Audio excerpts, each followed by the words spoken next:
Exit poll दिखा रहा है कि सरकार बन रही है। एग्जिट पोल सट्टा बाजार के अनुसार चल रहा है। एग्जिट पोल को कमाई करनी है। देखिए चैनल जो है वो अब मीडिया वो लोकतंत्र का चौथा स्तंभ नहीं रह गया। अब मीडिया जो है वो अर्थतंत्र का पहला स्तंभ है, यानी कहाँ से ज़्यादा पैसे आएंगे वो मामला है। तो ये दो गेम होता है, एक तो पार्टियों को खुश करना है, पैसे ले चुके हैं पहले ही। आपको बता दूं कि एग्जिट पोल से पहले ओपिनियन पोल चला था, खूब याद होगा आपको, हमारे व्यूवर्स को भी पता होगा। अधिसूचना जारी होने से पहले ही ओपिनियन पोल शुरू हो गया और ओपिनियन पोल में ही इनको पहले टक्कर में दिखाया गया। टुडे चाणक्य जो है उसने ओपिनियन पोल 300 से शुरू किया और 208 पर लाकर ख़त्म कर दिया। फिर ओपिनियन पोल पर रोक लग गई, 208 दिखाया लास्ट में। अब आपको हैरत होगी कि यही लोग फिर एग्जिट पोल शुरू किए। रिपब्लिक टीवी कल दे रही थी 268, आज दे रही है 212। एक दिन में ये हालत है। अभी 9 तारीख बाकी है और 10 तारीख भी बाकी है। तो 9 को इनका क्या होगा और फिर 10 को क्या होगा ये देखेंगे। लेकिन एक वास्तविकता है, एक कड़वा सच्चाई है जिसको जानना चाहिए। मोदी सरकार, योगी सरकार जो है कोरोना काल से ही चुनाव की तैयारी में लगी हुई थी और उन्हें पता था कि आम जनों में नाराज़गी बढ़ रही है। हमने नौकरियां नहीं दी है, हमने रोज़गार नहीं दिए हैं, हमने विकास के नाम पर लोगों के आंखों में धूल झोंका है, तो विरोध होगा। ये इनपुट उनका था। उनकी टीम ने खुद फीडबैक दे दिया था कि आप की स्थिति अच्छी नहीं है। तीनों ने तैयारी 3 तरह से शुरू की। 6 महीने में स्थिति को बेहतर तो ये बना नहीं सकते थे, फिर भी उद्घाटन और शिलान्यास का दबाकर दौर चला। वो आपको याद होगा, उसमें पूर्वांचल एक्सप्रेस इंक्लूड कर लें आप, और कई एम्स और कई मेडिकल कॉलेज का शिलान्यास भी किया गया। लेकिन शिलान्यास पर जनता भरोसा नहीं कर रही थी। जनता को लग रहा था कि सरकार फिर जो है धोखा देगी और 5 साल फिर लटकाएगी। इसलिए ये खबर जब मिली तो इन्होंने क्या किया कि जो एंटी भारतीय जनता पार्टी मतदान केंद्र थे संभावित, जहां दलितों की बड़ी आबादी, मुस्लिमों की बड़ी आबादी, या यूं कह लें अब कि यादवों की बड़ी आबादी भी इंक्लूड थी, वहां इन्होंने सबसे पहले वोटों को काटना शुरू किया। बहुत सारे वोट कटे हैं, कई वीडियोस आए हैं और कई लोगों से खुद हम लोग मिले हैं, जहां एक घर में अगर 8 लोग हैं तो 3 के वोट कटे नजर आए। तो एक तो ये तैयारी हुई कि जो विरोधी वोट बड़ी तादाद में पड़ना था वो नहीं पड़ा।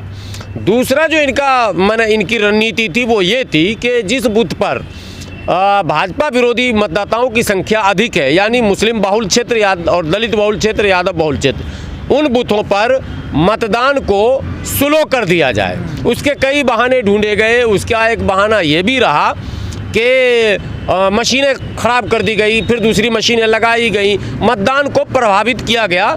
इतना ज़्यादा स्लो किया गया कि लोग लाइन से निकलकर वापस अपने कामकाज में चले गए। आपको याद होगा पिछला जो चुनाव हुआ वो 60+ का था, यानी 60 से 69% तक मतदान हुआ था।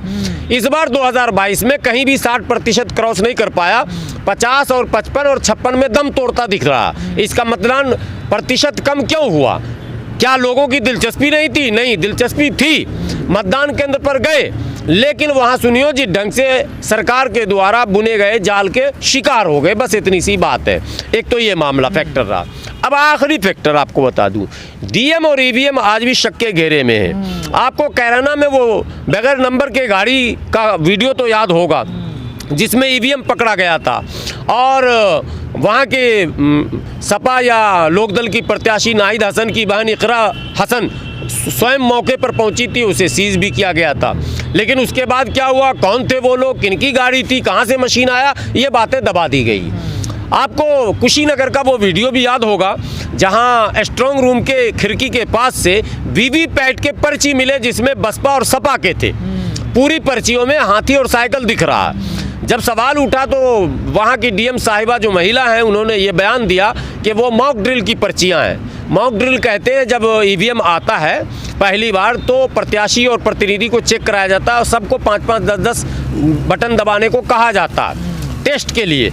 तो उसकी पर्चियाँ थी साहब। उसकी पर्चियाँ कितनी होंगी? अगर एक विधानसभा में 10 प्रत्याशी है तो 50 पर्ची होगी, और अगर 10 विधानसभा है तो 500 पर्ची होगी। लेकिन पर्चियाँ वहाँ हज़ारों पाई गई। बहरहाल इस पर कार्रवाई नहीं हो रही है, लेकिन है झोल। कुल मिलाकर मामला पूरा गोल है, लेकिन उसके बावजूद नहीं गड़बड़ तो हो ही रहा। गड़बड़ तो चारों स्तर मैंने आपको बता दिया, एक नहीं बताया, चारों जो इनकी रणनीति थी वो मैं आपको बता चुका हूँ, लेकिन उसके बाद भी मैं कह रहा हूँ कि एग्जिट पोल गलत साबित होगा। 10 मार्च का इंतज़ार कीजिए, एग्जिट पोल गलत होगा। सपा 170 प्लस हर हाल में रहेगी और भाजपा किसी कीमत पर 200 का आंकड़ा पार नहीं करेगी। बसपा को ये 3 से 5 और 7 दिखा रहे हैं, बसपा को मैं 20 से 30 35 तक दिखा रहा हूँ। और मेरा जो अनुमान है वो ये है कि 20 प्लस है, 30 हो जाए, 35 हो जाए, 25 हो जाए, लेकिन 20 प्लस है। जबकि अभी जो एग्जिट पोल लोग दिखा रहे हैं उसमें बसपा को और कांग्रेस को बिल्कुल शून्य दिखा रहे हैं। तो कांग्रेस का तो हम लोग पहले से कह रहे हैं कि 5 से 7 8 जा सकता है, इससे ज़्यादा नहीं है। लेकिन बसपा का जो कैडर वोट है वो आज भी अपनी जगह पर खड़ा है, ये क्षेत्रों में हमने देखा। यहाँ तक के चित्रकूट के एक विधानसभा में मैंने देखा कि ब्राह्मण और दलित मिलकर बसपा प्रत्याशी को जिताने की मुहिम चला रहे थे। यानी वहाँ लगा कि पंडित सतीश चंद्र मिश्रा जी का जो जादू है वो चित्रकूट के विधान क्षेत्रों में काम कर रहा था।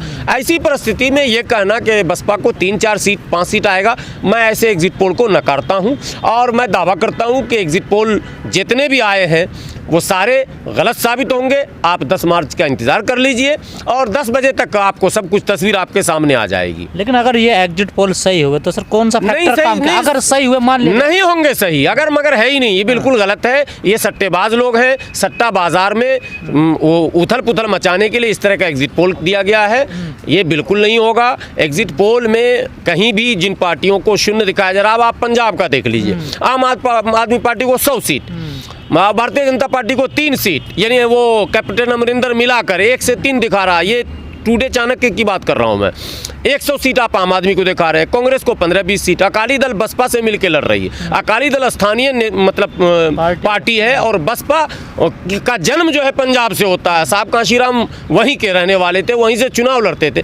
आप बसपा और अकाली दल का गठबंधन है, आप सीट दिखा रहे हो 5-7, और आम आदमी पार्टी न लेना न देना, ठीक है, जिसको मुख्यमंत्री कैंडिडेट दिया उस सुबह से शाम तक बेचारा आधा टाइम नशे में ही रहता, और उसको आप 100 सीट दिखा रहे। तो ये आप अपना दिखाइए।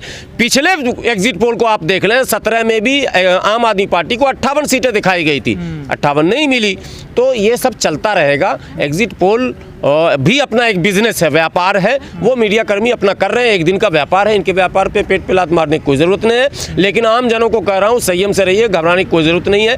तमाम दावपेच के बाद भी एग्जिट पोल बिल्कुल गलत साबित होगा और परिणाम कई बार एग्जिट पोल सही भी साबित हुए। कहाँ सही साबित हुए हैं? बिहार चुनाव में नहीं हुआ, बंगाल चुनाव में नहीं हुआ, दिल्ली चुनाव में नहीं हुआ। आप बताइए ना, 2017 के पंजाब और उत्तर प्रदेश में नहीं हुआ। 2017 में 325 किसी ने नहीं दिखाया था।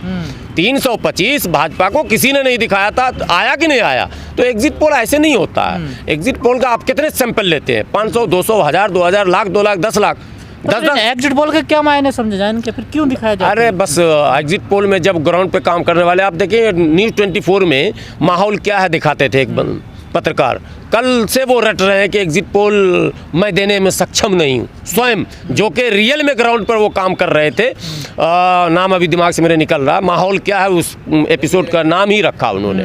वो कह रहे हैं कि मैं खुद नहीं समझ पा रहा हूँ कि कैसे होगा एग्जिट पोल, किसके पक्ष में दिया जाए। नेट टू नेट बिल्कुल कांटे का मुकाबला है और मतदाता बिल्कुल अपनी अपनी जगह पर अड़ा हुआ है। रवीश कुमार कह रहे हैं जी एग्जिट पोल है ये। अब सुनते जाइए आप, नए नए आएंगे। तो मैंने तो ऑपरेशन एग्जिट पोल चलाया है। मैंने कहा कि ये बिल्कुल एग्जिट पोल करने वालों पे भी अब कार्रवाई। लोकतंत्र में इतनी भी आज़ादी ठीक नहीं है कि आप ओपिनियन पोल में पहले आपने दिग्भ्रमित किया। ये क्या करते हैं, ये साइकोलॉजिकल वार है, ये मनोवैज्ञानिक प्रहार है जनता को दिग्भ्रमित करने। यार कोई जीत ही नहीं रहा, चलो इसी को वोट दे देते हैं। पहले आपने ओपिनियन पोल पर माहौल बनाया, अब एग्जिट पोल पर आप माहौल बना रहे हैं। माहौल बनाने का काम ये कर रहे हैं, इनको ठेका मिला हुआ है। इनको आपको अखबार, आप उत्तर प्रदेश थे ना, उत्तर प्रदेश के जितने भी अखबार थे, अमर उजाला हमने देखा, हमने जागरण देखा, हमने भास्कर देखा, हमने नवभारत देखा, 8-8 पेज रंगे हुए थे साहब, 8-8 पेज। जमीन पर हम तुम लोग गए, स्थिति कुछ और थी, लेकिन एग्जिट पोल में स्थिति कुछ। मैं जाटव के जिस गांव में भी गया, 99% बसपा को वोट लोग दे रहे हैं। इतने के बावजूद मैं कह रहा हूँ, यादव के जिस गाँव में गया 80% लोगों ने सपा की बात की और खुल के की, जम के की, कैमरे के सामने की। मैं कैसे मान लूंगा एग्जिट पोल साहब? ब्राह्मणों में मैंने देखा 2 फार, ब्राह्मण बसपा की तरफ भी है, ब्राह्मण सपा की तरफ, ब्राह्मण भाजपा की तरफ भी है। ब्राह्मण कहीं भी वन साइड नहीं थे, ब्राह्मण कांग्रेस में भी थे। तो आप बताइए वो कैसे? आप जरा गुना भाग हमको बता दीजिए। 26% मुस्लिम है उत्तर प्रदेश में, और क्या कहते हैं, जाट है, यादव है, राजभर है, कैसे मतलब 43% 44% आपको कैसे वोट मिल गया, जरा हमको समझा दीजिए। ऐलान करके डंके की चोट पर जो बिरादरी कह रही है कि हम वोट नहीं देंगे भाजपा को, उसको आप 50% वोट दिखा रहे हैं प्रतिशत में। आप सीट दिखा रहे हैं 326, आपको पता है 326 दिखाया जा रहा, सपा को 71, भाजपा को 326। ये इंडिया टुडे का है। तो ये समझना है, ये सारा मैनिपुलेटेड प्लांटेड है, कमाने खाने का खेल है। सुबह में सबका मुंह उतर जाएगा, 6-7 बजे जब बैठेंगे आप, नहा धो लेंगे, गर्म पानी अगर थोड़ा सा मिला लेंगे और डिटॉल भी थोड़ा सा मिला लेंगे ताकि खुजली न रहे, और इत्मीनान से टीवी के सामने, इसी टीवी के सामने, तब इनकी मजबूरी होगी, इसी टीवी के सामने आप देखेंगे परिणाम आता जाएगा। और डिप्रेशन में जाने की किसी को ज़रूरत नहीं है, कहीं कुछ नहीं होने वाला है। और एक बात और बता दूं कि ये गेम ये होता है कि प्रत्याशी जो है ना हताश हो जाए, उनके समर्थक चुनाव काउंटिंग के दिन या ईवीएम के सुरक्षा में जो अभी बात चल रही है, कई चीज़ें पकड़ी गई, भी वो दूरबीन से ईवीएम लोग देख रहे हैं, दूर से सपा वाले, वो भी वीडियो वायरल हो रहा है। तो ये सब लोग चाहते हैं कि ना करें, पहले ही सिरेंडर हो जाए। तो सिरेंडर होने की कोई ज़रूरत नहीं है, आप अपनी तरफ से जो भी आदेश है पार्टी का करते रहिए और इंतज़ार कीजिए, जो होगा सब ठीक होगा, मज़े में होगा। लोकतंत्र में जनादेश को स्वीकार करना चाहिए, सर आंखों पर रखना चाहिए, पर यह है कि जो घपला घोटाला उस पर विराम लगना चाहिए। देखिए, आम जनों की यदि बात करें तो मैं उत्तर प्रदेश के 9 ज़िला में तो काफ़ी घूमा हूँ, और 9 ज़िला में पश्चिम भी शामिल है, पूरब भी शामिल है और दक्षिण भी शामिल है। दक्षिण इसलिए कर रहा हूँ कि मैं बांदा गया था, चित्रकूट गया था, तो वो क्षेत्र भी मैंने देखा। जो कुछ कहा जा रहा था कि बदलाव परिवर्तन की हवा है, वो बिल्कुल अपनी जगह दुरुस्त है, हवा बदलाव परिवर्तन का ही है। अधिकांश लोग आज आप हमसे पूछ रहे हैं, अब तो चुनाव संपन्न हो चुका है, अब तो एग्ज़िट पोल आने लग गए हैं। जब एग्ज़िट पोल नहीं आया था, दूसरे चरण का मतदान जिस दिन हो रहा था, तो बिजनौर में मैं एक जगह खड़े होकर बोल रहा था और मैंने उस इंटरव्यू में बताया कि 70% 65% लोग बदलाव चाहते हैं। बस केवल अंतर यह है कि बदलाव चाहने वाले जो 65-70% लोग हैं, वो भी कई टुकड़ों में बटे हैं। बस थोड़ा सा जो भय है वो इतना ही है कि उसमें बसपा भी है, सपा भी है, कांग्रेस भी है, MIM भी है, वरना बदलाव 70% लोग चाहते हैं। लेकिन धीरे धीरे जब मैं आगे बढ़ा तो मुझे ये लगा कि मतदाताओं का जो रुझान, जो मूड है, वो विधानसभा वाइज अलग अलग है। जहां बसपा के प्रत्याशी भारी दिखे, वहाँ बदलाव चाहने वालों की बड़ी तादाद बसपा की तरफ खिसक गई। जहाँ सपा के प्रत्याशी भारी दिखे, वहाँ बदलाव चाहने वालों की बड़ी तादाद सपा की तरफ खिसक गई। यहाँ तक कि कांग्रेस की तरफ भी और कहीं कहीं और भी लोगों के पाले में मामला गया।